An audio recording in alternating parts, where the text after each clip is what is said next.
A meal for 4,000. At about this same time he again found himself with a hungry crowd on his hands.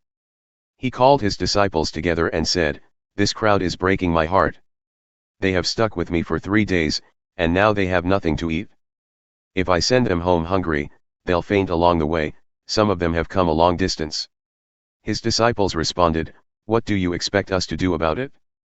Buy food out here in the desert?" He asked, "How much bread do you have?" 7 loaves, they said. So Jesus told the crowd to sit down on the ground. After giving thanks, he took the 7 bread loaves, broke them into pieces, and gave them to his disciples so they could hand them out to the crowd. They also had a few fish. He pronounced a blessing over the fish and told his disciples to hand them out as well. The crowd ate its fill. 7 sacks of leftovers were collected. There were well over 4,000 at the meal. Then he sent them home. He himself went straight to the boat with his disciples and set out for Dalmanoutha. When they arrived, the Pharisees came out and started in on him, badgering him to prove himself, pushing him up against the wall. Provoked, he said, "Why does this generation clamor for miraculous guarantees?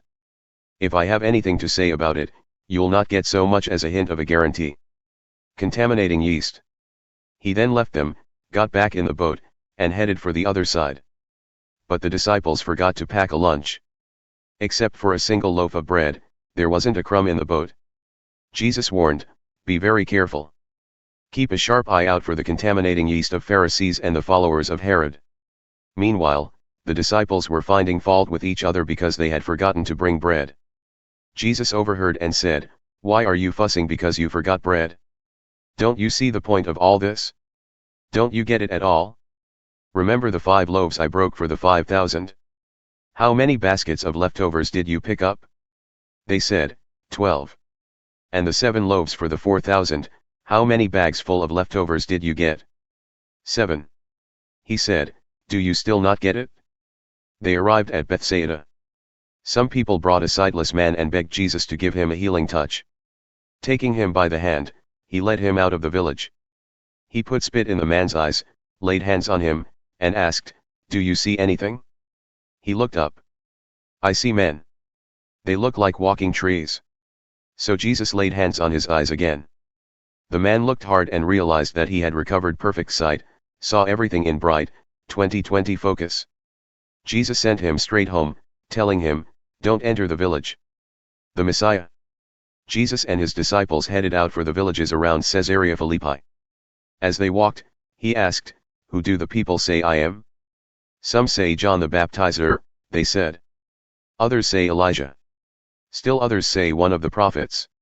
He then asked, "And you, what are you saying about me? Who am I?" Peter gave the answer, "You are the Christ, the Messiah." Jesus warned them to keep it quiet, not to breathe a word of it to anyone.